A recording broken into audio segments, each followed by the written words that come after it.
everybody. This is Keith Gleason with Indie Comics Relay and creator of the Mighty Mascots, and I'm here for a comic convention report. Me and Amy did Kids Comic Con New England yesterday, and I just wanted to give a report on the show while it's fresh in my mind. Before I do that, I'd like to share with you guys. Just a reminder that the Mighty Mascots issue 7, 8, and 9 is on a pre-launch right now on Indiegogo. Sign up early. You get a free exclusive sticker for anybody that signs up and then does purchase. And then it's also for day one buyers as well. So check that out. You can watch the video here. You can see some of the stills, some of the new characters in the new issues. Check that out.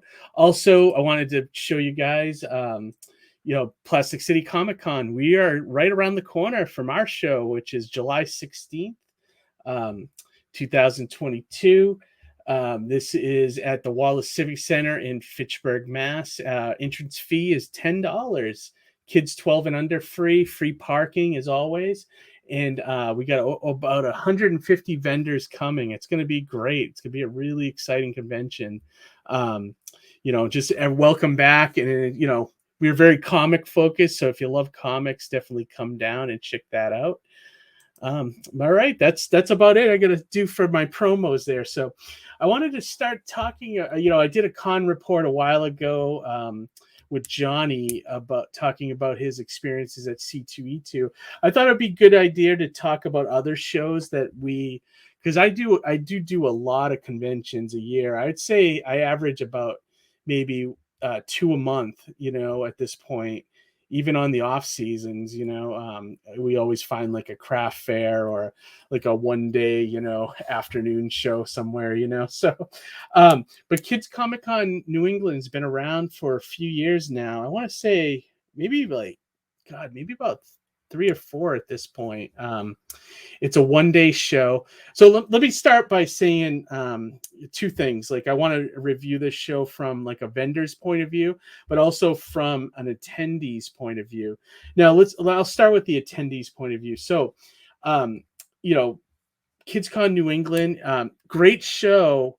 If you have a family, if you have young kids, nieces and nephews you could bring to, it's a show, not as much of a focus on comics, but they do have comics there, but it's very kid focused. So, all the vendors are kid friendly, all ages, things like that. You can find comics there. There is, some comic shops that do set up and bring comics there to sell.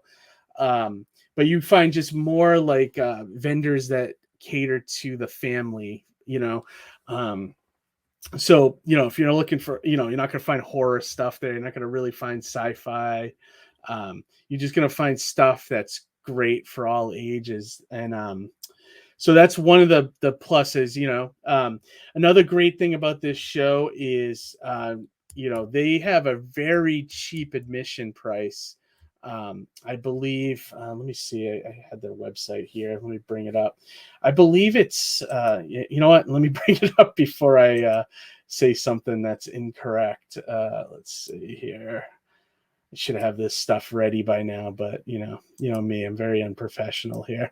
So yeah, here's so let's look. So their admission price, this was for the last one yesterday.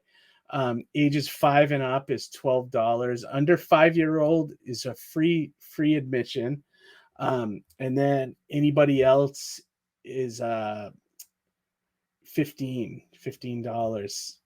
And that includes all the activities, all the programming, everything. So, I mean, in terms of convention, that's I think the average going price for attendees now at any show now is at least $25 or $30 to get in. So, I love that KidsCon, besides our show, Plastic City, are staying like at a reasonable level for families, So yeah, so that's one of the best things about this show. You can bring your entire family here, and it's not going to break the bank, especially with the way the economy is lately. I think, and price of gas to go places. I think this is a great deal.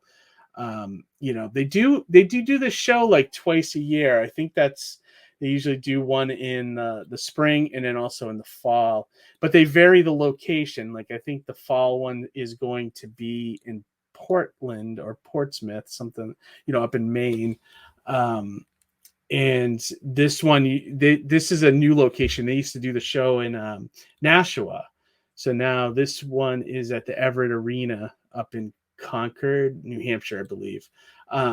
So yeah, I mean, they have like a lot. I mean, look at the activities that they have here. They got a lot of gaming, creative workshops. They got an artist and author alley, food, activities and performances, scavenger hunt. I'll talk about that a little more when I get to the vendor side. Puppet shows. There's a whole schedule here of things to do. Magic shows, draw Teenage Mutant Ninja Turtles with Jim Lawson. How great is that? Like, so the thing I like about this show is that we're training kids to understand comics by drawing and doing other things. Look at this watercolor painting with Sue. How to do cartoons, like draw pencils.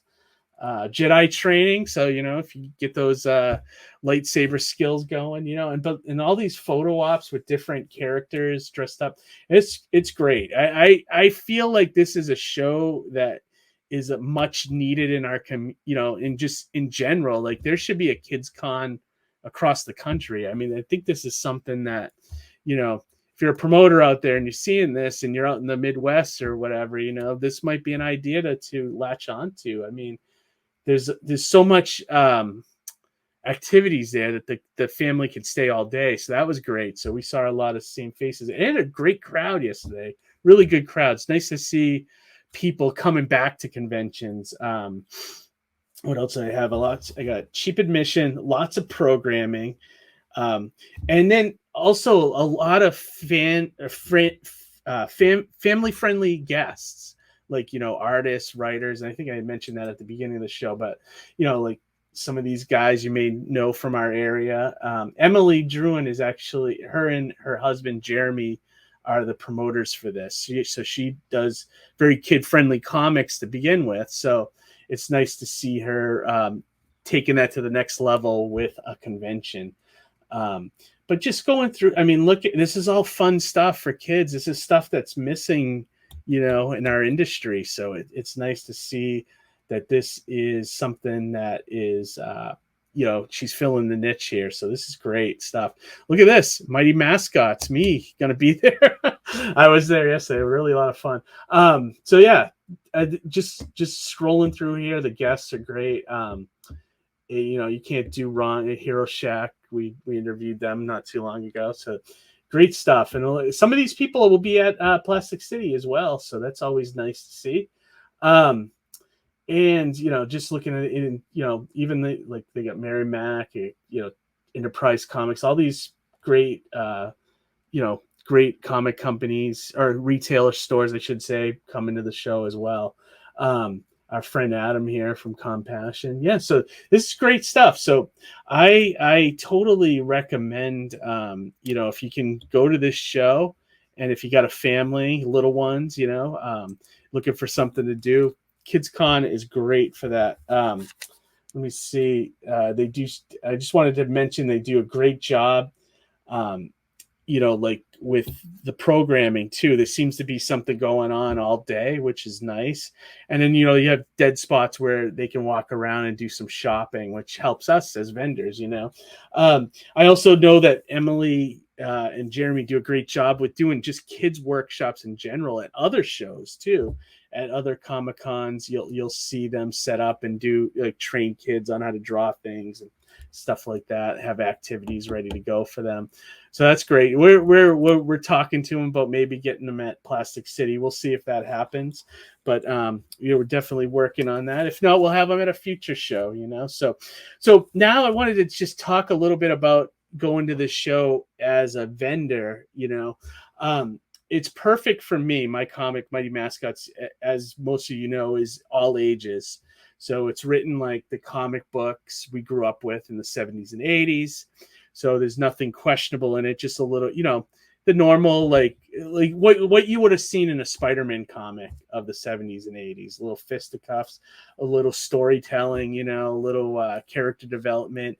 But it's not, doesn't talk down to kids. So my comic, and then I also have Swamp Tales, which is very kid friendly as well.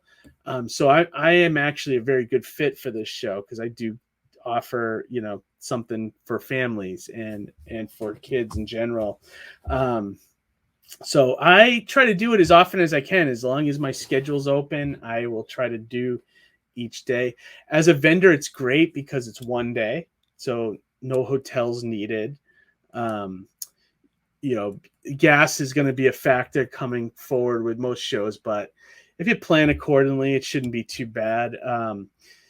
I would say too, the tables are really reasonable. I don't exactly remember what the price was. I think it was somewhere between $70 and $90 for a table. So I mean, for a vendor, that's really good for a one-day show. The profits for both of these, for all these conventions, it depends. Like I have, my profits for this show are all over the place, so it's hard to nail, which one is good, that kind of thing. But like, for instance, last November was one of our best years at KidsCon, and then yesterday there was a great crowd, but it was just an okay profit. It was good, but it was, you kind of get that expectation from the previous show that you'll hit the same numbers, but this one wasn't quite as good. But still, we made our table, we met a lot of cool people, did a lot of cool networking. So you got to think about when you vend at shows for that end of it as well. So as a vendor, I recommend this, if you have kid-friendly products, though, family-friendly products. If you're a horror comic, this is definitely not for you, and I doubt they'd even let you in if you have something horror. Everything else, I guess, if you could do something sci-fi, but as long as it's maybe starring a kid, or maybe it's family-friendly, or YA, it's something, you might be able to do it there. If you sell like Funkos or anything kid, like tchotchke wise, like there was a couple, there was a vendors across from us selling kids comics, Pokemon cards. Next to us was someone selling, stuffed sloths and things like that, like plushies. The other side was an artist selling like portraits, kid portraits. There was a caricature person there, things like that. I think if you have something to offer as like a kid friendly type of offering, or artwork or something like that, retail, this show would be great for you. And for all those reasons I just listed, cheap table, no hotel normally, unless you come in the night before and want to stay over, that kind of stuff. It's twice a year, usually in like November, and then this one was like in May. So April, May. I know up here April gets pretty clogged with shows, so I'm not surprised they moved it to May. Weather didn't seem to be a factor. So it was good. I highly recommend it, especially if you have a family or niece and nephew you want to bring to the show. So it's definitely worth it. All right, that's it for this episode of Con Reports with Kids Con New England. So yeah, definitely check it out. I will put their website in the description below. So if you want to keep up for future events, just reach out to Jeremy and Emily. I think they have they probably have a newsletter or something on the main page that you can join. If not, just watch their website. Bookmark it and keep an eye on it. But all right, everybody, thanks for tuning in for this episode of Con Reports. I'm going to actually try to nail down Johnny this week and see if we could get together and do an episode of Con Reports about Saratoga that we just did 2 weeks ago. I'd love to talk to him about different things that he notices and sees there, and look at it from the attendees and the vendor point of view as well. All right, everybody, thanks a lot. have a great week, and check out our live stream on Wednesday. Otherwise, read some comics and check out some shows. All right.